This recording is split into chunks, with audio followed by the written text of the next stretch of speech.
Olá pessoal, tudo bem? Encerrando essa série de vídeos sobre os perfis cognitivos e algumas dicas de interpretação e também de intervenção, eu estou trazendo aqui para vocês o relatório fruto da avaliação em realidade virtual, o CogScore 5. Então aqui é um relatório com uma cara diferente porque ele traz algumas informações a mais. E eu trouxe aqui um exemplo de um relatório em inglês. Por quê? Para mostrar para vocês que vocês têm essa opção de gerar um relatório em inglês ou espanhol lá no gerador de relatórios. Então na capa do gerador de relatórios você tem ali a linguagem que fica no canto superior direito, a bandeirinha, tá sempre a bandeirinha do Brasil ali como padrão e você pode clicar ali e alterar para inglês e espanhol. Você fazendo esse login com sua instituição, ali com o usuário, você vai ter acesso a esse relatório na língua que você desejou. Então aqui eu trouxe um exemplo disso e eu vou dar destaque para a questão da visão periférica e também das questões do campo visual, porque é o componente que difere também a avaliação na realidade virtual para avaliação no celular. Uma coisa interessante sobre a visão periférica é que esse dado se refere à performance do indivíduo comparado a ele mesmo. Então o que a gente faz na avaliação? A gente compara a performance do indivíduo para os estímulos que foram apresentados mais próximos do seu centro de visão. Então na tarefa de realidade virtual a gente consegue controlar a posição que a gente está apresentando os estímulos e a gente traz um ponto de referência para que aquele indivíduo permaneça com o olho naquele ponto de referência durante toda a avaliação. Então a gente compara os resultados da pessoa com o que veio do centro comparando ao que veio nas laterais, na periferia do campo visual. Se a diferença dessa performance é muito grande e a gente sabe que a gente é mais rápido para o centro do que para a periferia do nosso campo visual, então se essa diferença é muito grande, quer dizer que essa pessoa tem uma utilização do recurso periférico menor.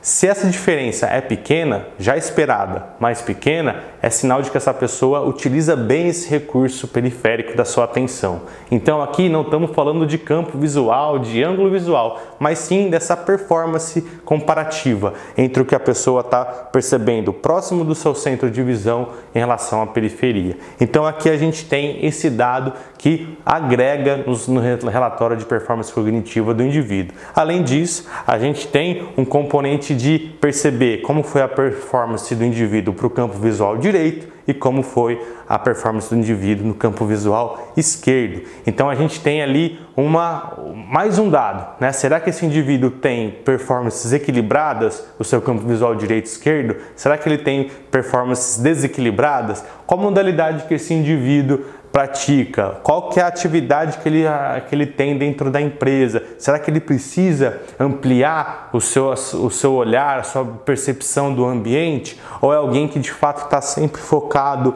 num ponto central, está sempre direcionado a algum elemento? O que implica expandir a visão e a percepção desse indivíduo? É benéfico para ele ou não? São algumas questões interessantes para a gente saber também como que esse dado ajuda a gente até a propor algum tipo de intervenção. Então imagine alguém que tem uma visão periférica que privilegia muito um lado em relação ao outro. Tem uma performance muito maior de um lado em relação ao outro. Se é um lutador, por exemplo, está bastante óbvio que ele precisa equilibrar essas performances, porque ele tem que ter funcionando muito bem, percebendo muito bem os seus dois campos visuais. Imagine alguém da motovelocidade, do automobilismo, quanto que é importante expandir a visão periférica. Alguém que está dentro de esportes coletivos e que precisa ter uma percepção também ampliada. Mas será que esse atleta ele joga na direita ou joga na esquerda? Será que ele passar a vida inteira treinando de um lado do campo, jogando de um lado do campo, ele tem um lado de preferência, ele tem uma performance melhor, por exemplo, no campo visual esquerdo em relação ao direito? Se é um cara que joga na direita e o campo está sempre mais do lado esquerdo do campo de visão dele, como é que isso funciona?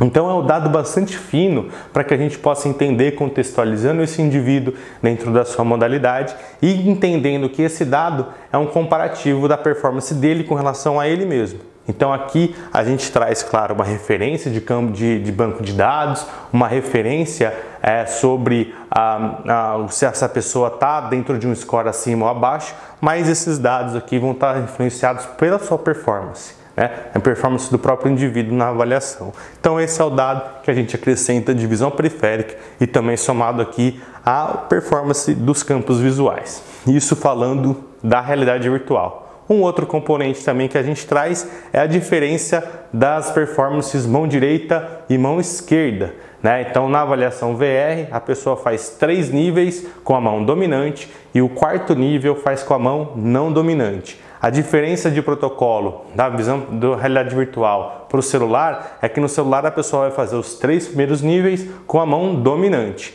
Na realidade virtual ela vai fazer os 3 primeiros níveis também a mesma tarefa com a mão dominante e ela vai fazer o 4º nível com a mão não dominante, que é um 4º nível idêntico ao primeiro, só estímulos-alvo. Então a gente vai pegar a performance de reação ali da pessoa. E aqui a gente tem o comparativo de performance mão dominante e mão não dominante. É esperado que a gente tenha uma performance maior para a mão dominante e também aqui a gente tem um efeito de cansaço na tarefa também. O indivíduo aqui nessa altura já passou por uma tarefa já há quase 25 minutos que ele está ali dentro da tarefa e ainda tem mais esse nível para fazer. Então também há um desgaste atencional que pode prejudicar aí esse desempenho na mão não dominante, além da própria questão da dominância.